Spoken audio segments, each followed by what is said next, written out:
Hey guys, what's up? It's iFlynn here, and today I'm going to be sharing with you guys my first impressions on Operation Scarlet Spear. If you don't know what Operation Scarlet Spear is, it is basically an 8-player mission where the 8 players are split up into 2 different squads. One squad is going to be doing a mission in the Railjack portion of the game, then the other squad is going to be doing a mission on Earth. The people who are doing a mission on Earth, their goal is to basically go in and shoot this big sentient enemy who doesn't attack you for whatever reason, and spawns in sentient enemies, and there's also going to be greenier enemies coming at you as well. Whenever you're attacking the sentient enemy, whenever you get his health down to the lowest point it can go to, then you have to place down this little gear item that Little Duck is selling. So if I go over here to Little Duck real quick, we can see that she is selling a gear piece called the Uplink. You basically have to equip this to your gear wheel, and then whenever you have damaged the sentient enemy on the Earth tile set enough, you place this down and it's going to fill up a progress bar, and you and your other squad mates have to defend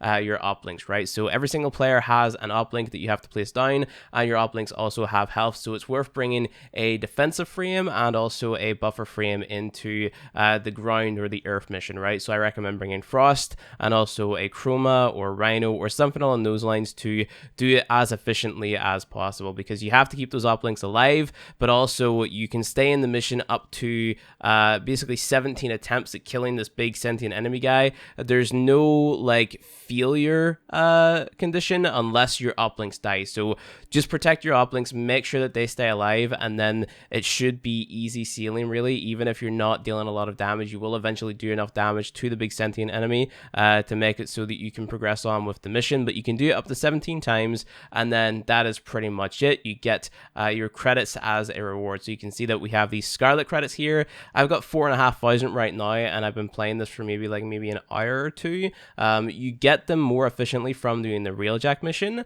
but the Railjack mission is just a little bit more tedious because you have to focus on keeping your Railjack alive, and that's really the only failure condition that there is. Keeping the Railjack alive and also keeping this little satellite alive as well. So there's this little satellite that's going to be floating around, and you have to basically pick it up with your Railjack, carry it to a certain location, which is usually in front of a big sentient ship.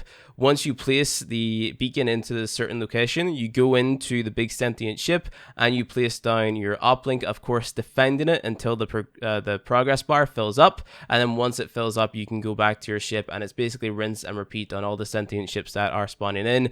Like I said, you have to make sure that your Railjack ship stays alive. Whenever your Railjack ship gets destroyed, that's whenever the mission is going to fail. So it's very important that you have at least one person maintaining the Railjack ship that you have, because as you carry on through the mission, more and more fighters are going to spawn in and cruise ships are going to spawn in and stuff like that that are going to be damaging your ship. So it's important that you have somebody flying around in your Railjack, collecting the resource that you need to craft the Reverlight for the Omni, so you can repair your ship, and of course, you know, just defeating the enemies that happen to board it and the enemies that happen to be shooting it and stuff like that.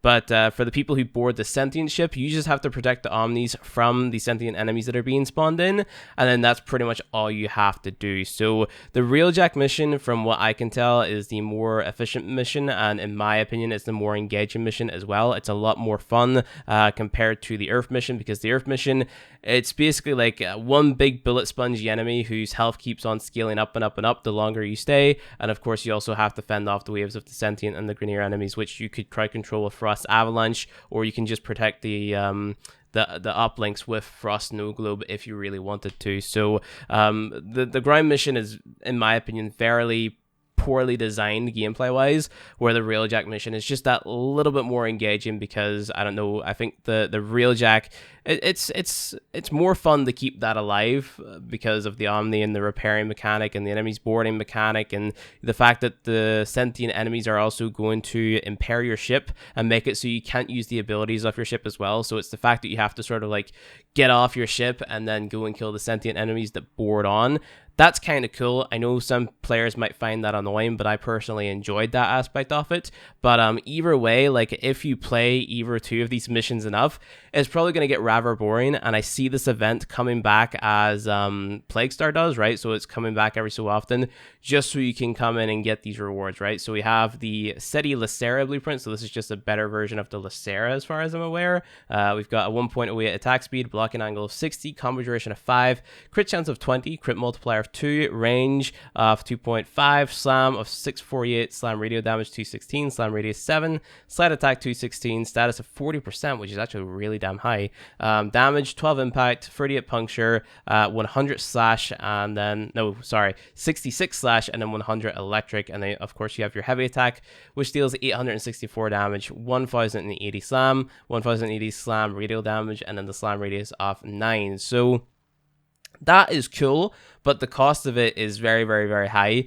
20,000 Scarlet Credits. Like I said, Railjack mission is far more efficient than the grind mission, at least in my opinion. So I would be no-lifing the Railjack mission more over the grind mission.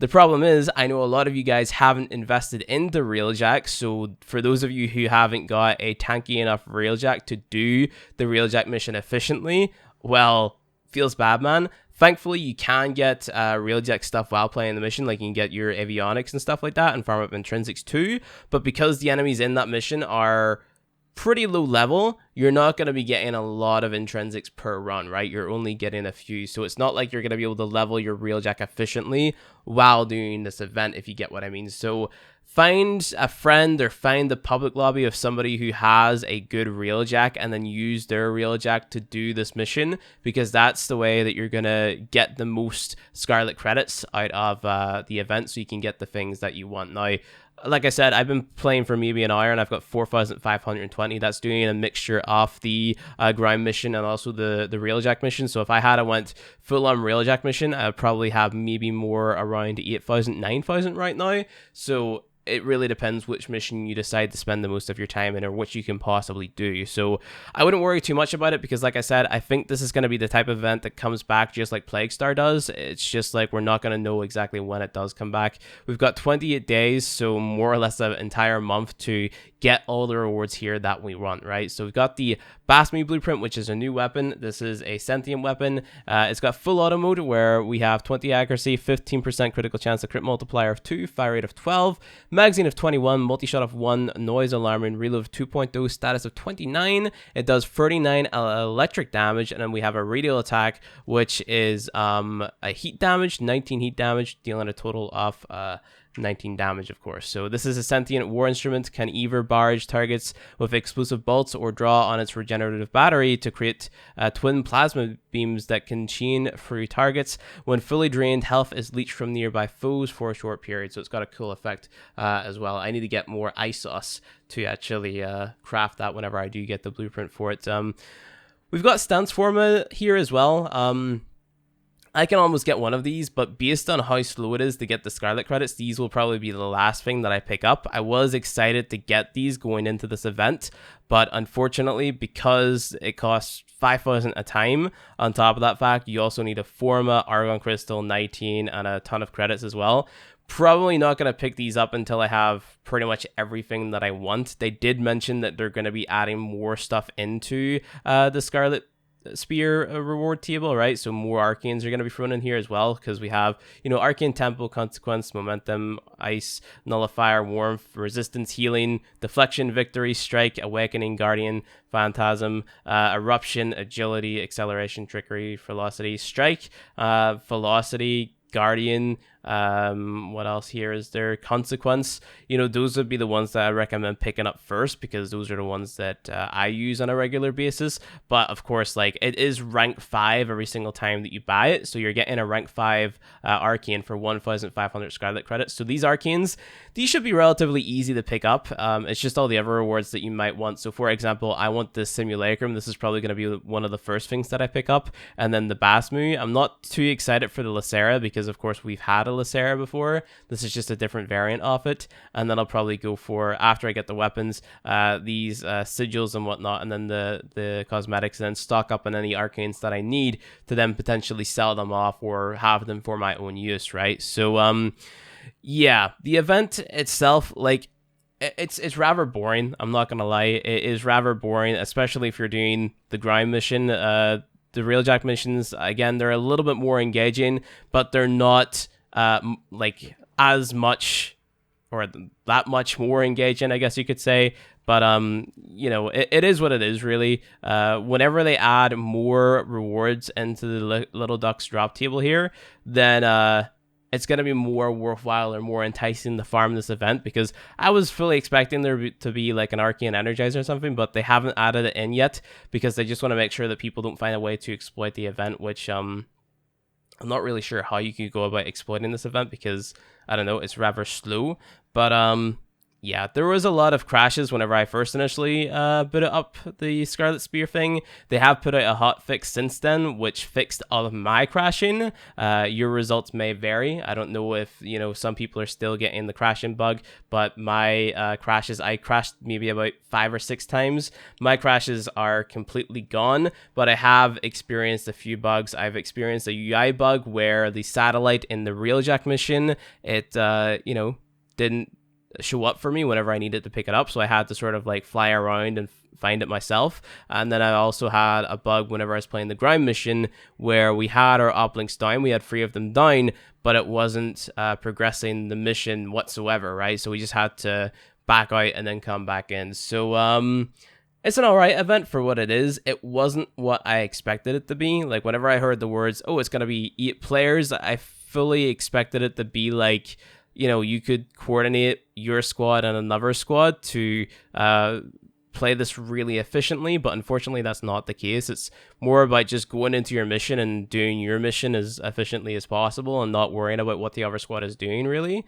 So that's pretty much it, honestly. You can't really control or communicate effectively with the other squad to ask them to do things, because there's really no need for it, because it's really straightforward as to what it is that you're meant to be doing. So a little let down by it, I'm not gonna lie. I expected something different whenever I heard 8 players, and the event just isn't as engaging as I thought it was gonna be.